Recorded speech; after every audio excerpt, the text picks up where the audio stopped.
Mereka kompak, tapi kompak karena jadi tersangka korupsi. Kerugian perekonomian negara dan luar negara berdasarkan hasil penghitungan itu totalnya 285 triliun. Nama Riza Khalid sempat meninggalkan jejak pada sejumlah kasus korupsi. Kasusnya pun akhirnya dihentikan. Riza Khalid lagi-lagi lolos.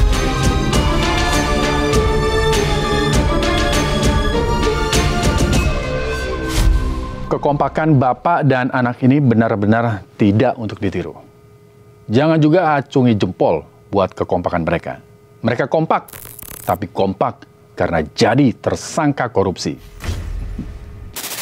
Riza Khalid dan Kerry Andrianto bersama 16 nama lainnya menjadi tersangka kasus korupsi tata kelola minyak Pertamina. Kita cek now.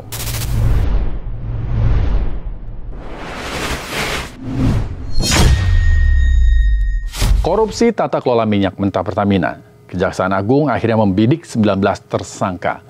Nilai kerugiannya cukup fantastis, 285 triliun rupiah. Ingat, ini bukan kasus sembarangan. Ini salah satu mega korupsi dalam sejarah Indonesia. Dan sayangnya, ini terjadi di sektor energi. Sektor yang vital, yang menghidupi negara. Tapi justru dijadikan ladang rampokan bandit-bandit kelas kakap.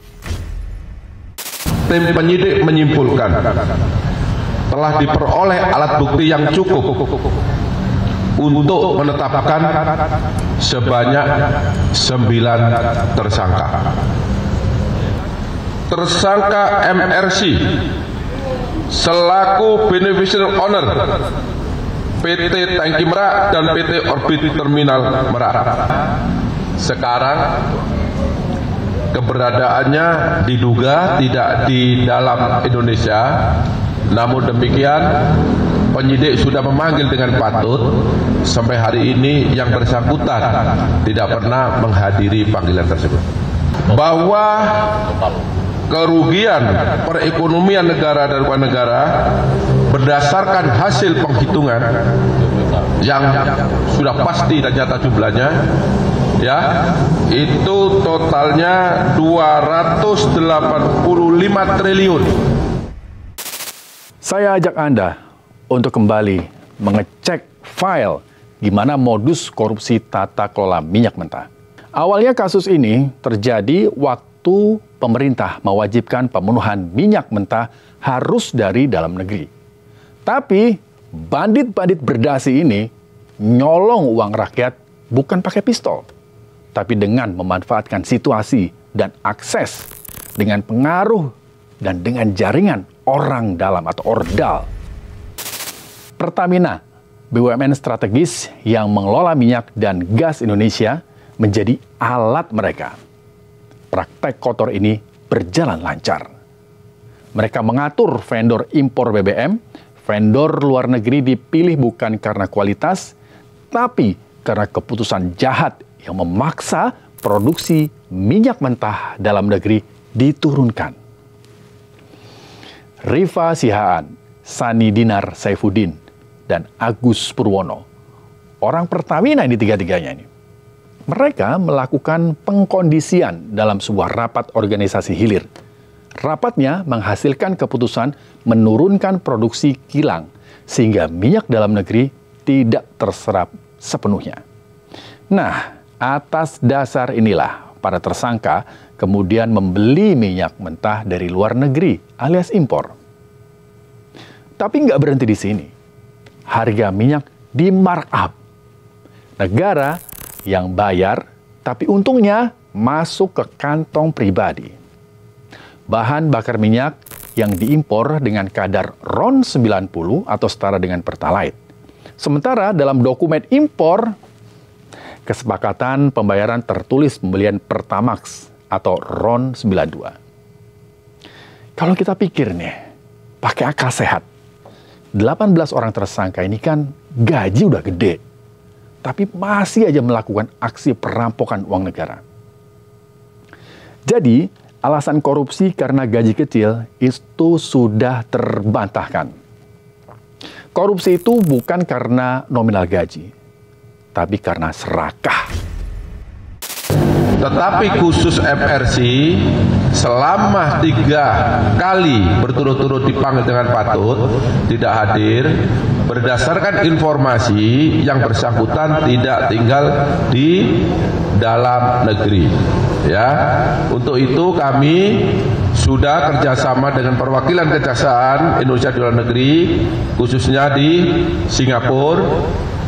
Ya, kami sudah ambil langkah-langkah karena informasinya ada di sana. Jadi langkah-langkah itu sudah kami tempuh untuk bagaimana kita bisa menemukan dan mendatangkan yang bersangkutan. Ada 5 mesin cuan atau usaha Riza Khalid, mulai dari sektor energi sampai taman hiburan anak. Pertama, PT Navigator Khatulistiwa. Ini usaha jasa logistik minyak dan gas. Kemudian ada PT Orbit Terminal Merak, usaha yang menyediakan penyimpanan dan sewa tangki bahan bakar. Di 2 usaha ini, Riza Khalid menjadi beneficial owner. Dan masih di sektor energi, Riza Khalid juga punya Global Energy Resource, bergerak di bidang penjualan minyak. Lokasinya di Singapura. 2 perusahaan lainnya bukan di bidang energi.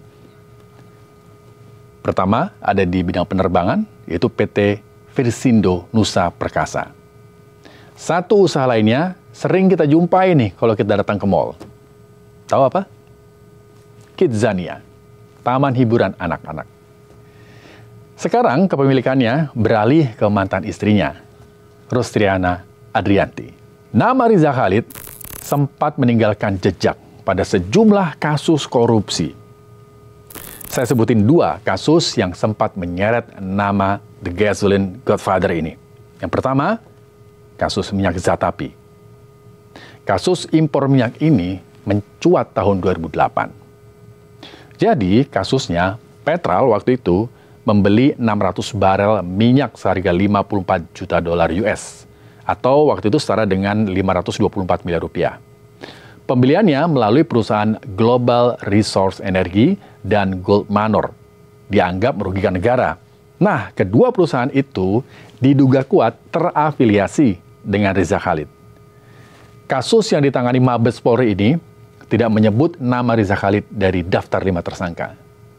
Dan sayangnya, tahun 2010, Polri secara mengejutkan menghentikan penyidikan kasus ini. Alasannya, menurut BPKP, tidak ditemukan kerugian negara. Riza Khalid lolos.